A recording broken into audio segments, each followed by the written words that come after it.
जाऊयात सुधीर मुनगंटीवार। आदित्य ठाकरेंना पाडण्याचा प्रयत्न संजय राऊतांकडे जेवढा जागा हे जेवढं खरं असेल तेवढंच हे सत्य आहे।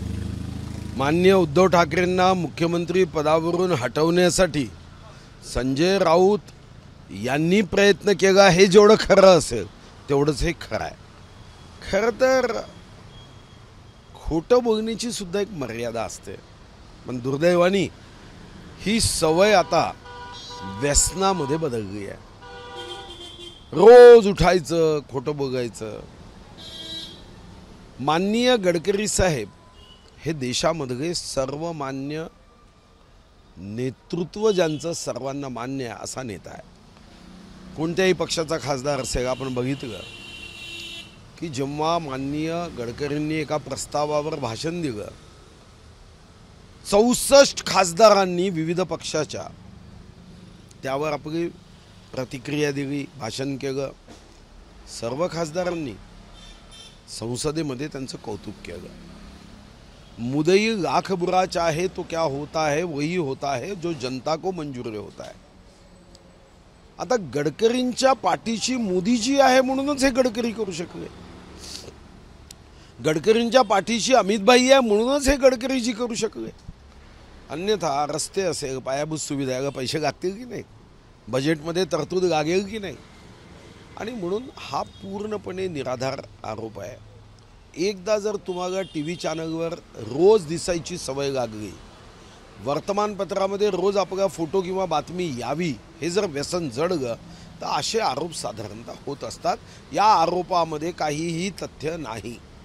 संजय राऊतांच्या आरोपांना तुम्ही टीकेच्या पलीकडे जाऊन पुढे कधी काही कारवाई संदर्भात भूमिका घेत नाही? या कारवाई काय करणार आहे लोकशाहीमध्ये? शेवटी तुम्ही काय बोललं, आता ही जबाबदारी तुमच्या चॅनल्सवर आहे। तुम्हाला आज कदाचित मोठ्या बातम्या नाही आहे म्हणून मग ही बातमी मोठी होते, मग तुम्ही प्रतिक्रिया घेतात, सर्व पक्षाच्या प्रतिक्रिया घेता। आज जर कदाचित दुसरी मोठी बातमी असती तर कदाचित या बातमीमध्ये कोणी दमही राहिला नसता। संजय राऊत विरोधात न्यायालयात जाणार, हायकमांडकडे तक्रार करणार, काँग्रेसनं महाविकास आघाडीत राहायचं की नाही हे ठरवावं असं काँग्रेसचे आमदार विकास ठाकरे जे उमेदवार आहे गडकरींच्या विरोधात ते म्हटले। नाही ठीक आहे, ते त्यांचं मत आहे, त्याच्यावर मी प्रतिक्रिया देण्याची आवश्यकता नाही आहे आणि एक दिवस होणारच आहे। आत्ताही तुम्ही बघितलं की उद्धवजींनी प्रचारासाठी देशातले मोठे मोठे इंडिया अलायन्सचे नेते बोलवले, पण एका तरी इंडिया अलायन्सनी उद्धवजींना बाहेर बोलवलं का? आपणही बघितलं आहे ना।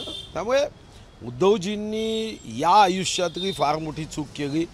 बस ईश्वरचरणी एवढीच प्रार्थना आहे की जेव्हा पुढचा जन्म होईल तेव्हा अशी चूक त्यांच्या हातून घडू नये। संजय राऊतांनी एक पाऊल पुढे जाऊन देखील आरोप केले की कुठेतरी संघ परिवारांचं ते कॅडर आहे, त्यामध्ये जी चर्चा आहे की कुठेतरी गडकरीला पाडण्याचा संयुक्त कशाचीही चर्चा नाही। माझं गडकरींशी नियमित बोलणं होतं, कुठेही चर्चा नाही आहे। हे कपोकल्पित दंतकथा आहे।